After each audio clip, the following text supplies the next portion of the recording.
Kasunod ng mga batikos, sinuspindi na ng Justice Department ang mga inilatag na immigration guidelines para sa mga mag-a-abroad.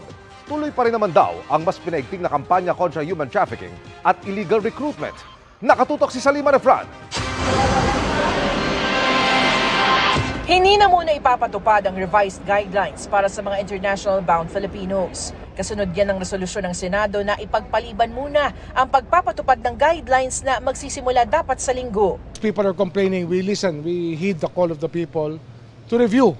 So we're doing that in the spirit of transparency. Matatanda ang naglabas ng revised guidelines ang Interagency Council Against Trafficking o IACAT, kung saan idinetalye ang mga basic travel documents na hihingin sa primary screening. Pati na mga dokumentong posibleng hingin depende sa kategorya at sino ang nagpondo ng biyahe. Pero kabi-kabila ang mga reklamo na tila masyado raw mahigpit ang mga ito.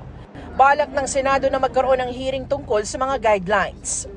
Three major issues. Very expensive and very difficult requirements that they're asking for us. Second, it is prone to corruption.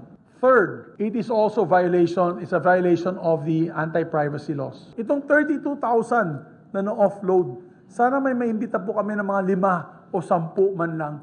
Babala ni Remulla, wag na raw subukan ng mga trafficker at illegal recruiters na samantalahin ang suspensyon ng guidelines dahil nananatili pa rin ang mga hakbang laban sa kanila.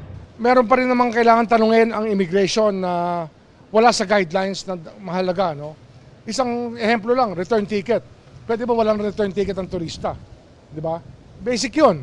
Pag wala ka return ticket, turista ka, hindi ka turista. Paano ka uwi? Di ba? Kasabay nito, mas sinasanay na rin ang mga immigration officer sa pagharap sa mga pasahero. Ang talagang problema dyan minsan, yung ugali na mismo ng minsan ng mga immigration officers. Kaya ngayon, nag-usap kami ni Commissioner Tansinco na ang training nila ay reminders talaga kung paano mag-handle ng situations where questions have to be asked. Para sa GMA Integrated News, Salima Refran, nakatutok 24 oras. Mga kapuso, samahan nyo kaming tumutok 24 oras. Bisitahin at mag-subscribe sa GMA Integrated News sa YouTube. Sa mga kapuso abroad, bisitahin ang GMA Pinoy TV at www.gmanews.tv.